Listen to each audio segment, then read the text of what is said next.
Hello and welcome to the 6-week video blog. This week blog is about open educational resources and open courseware. This week was really full of a lot of great stuff and amazing people. I will try to make it not more than 10 minutes. I hope so. So just let's go ahead and see what's going on.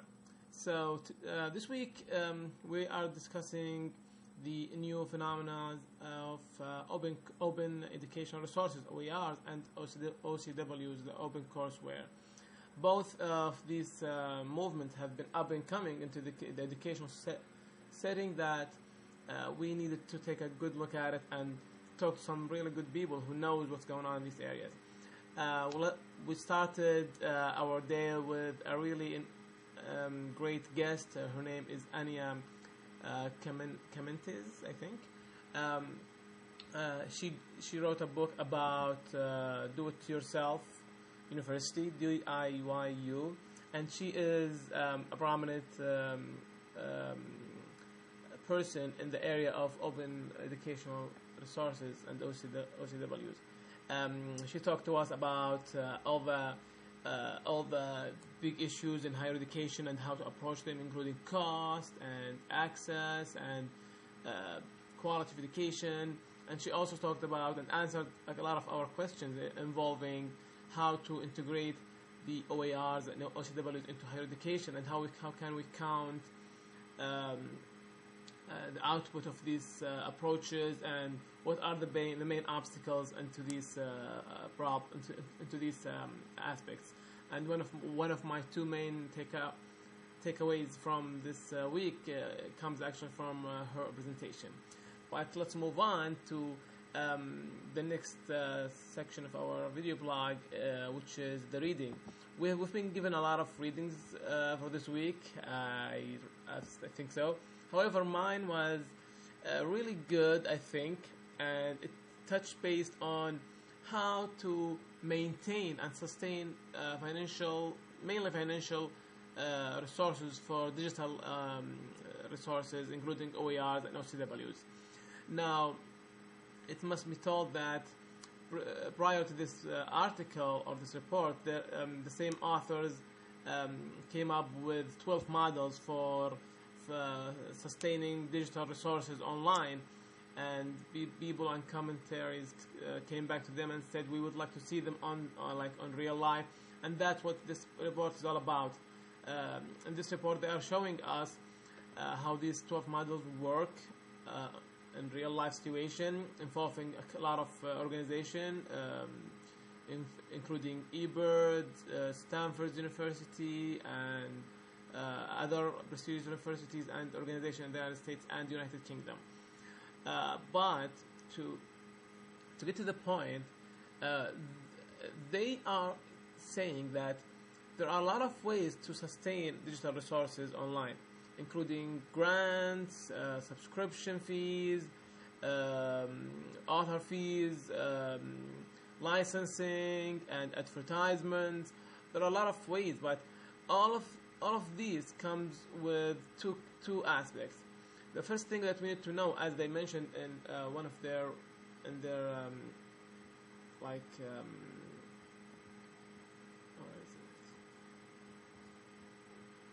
their executive summary, they said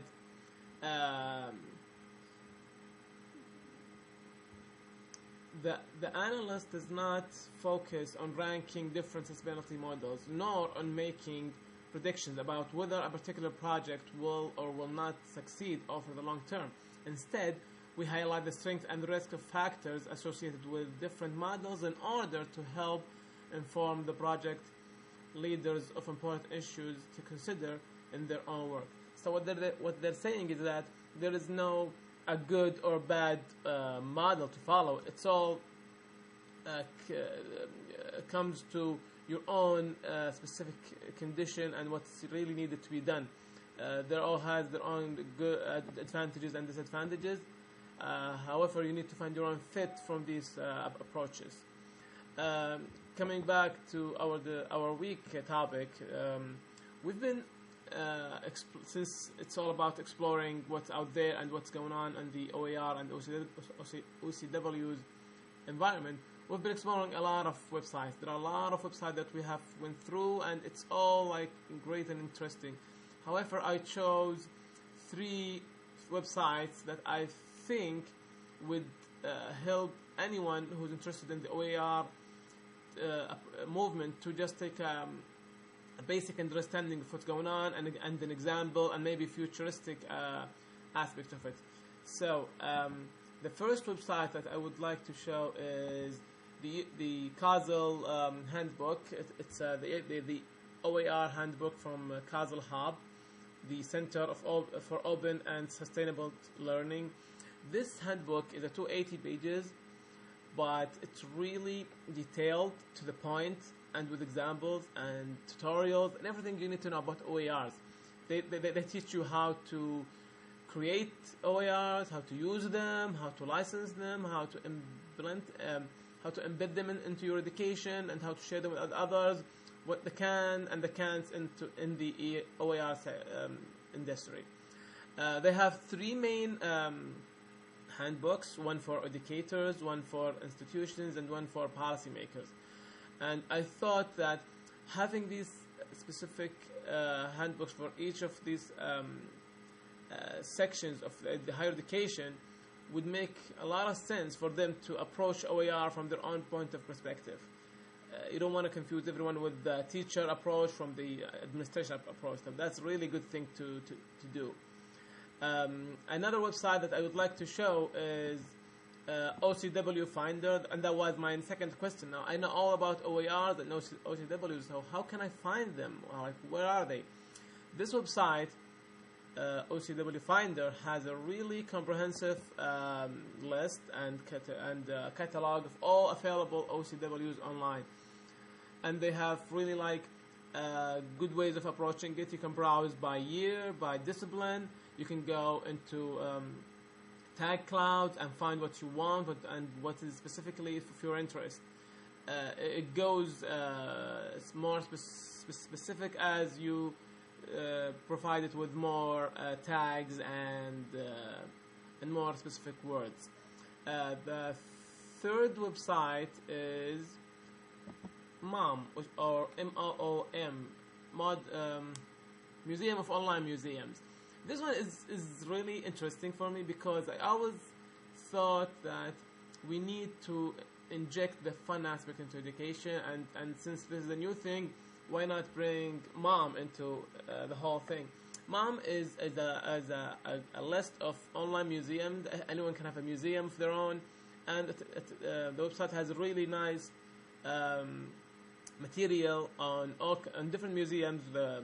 The one we know, the Museum of Modern Science, Museum of Natural History, and some really funny ones like Museum of Obama's bad paintings of Barack Obama, something like that. So it's really interesting, and it's good to see these things used by students and teachers to facilitate projects and help students to learn more while they're also having fun.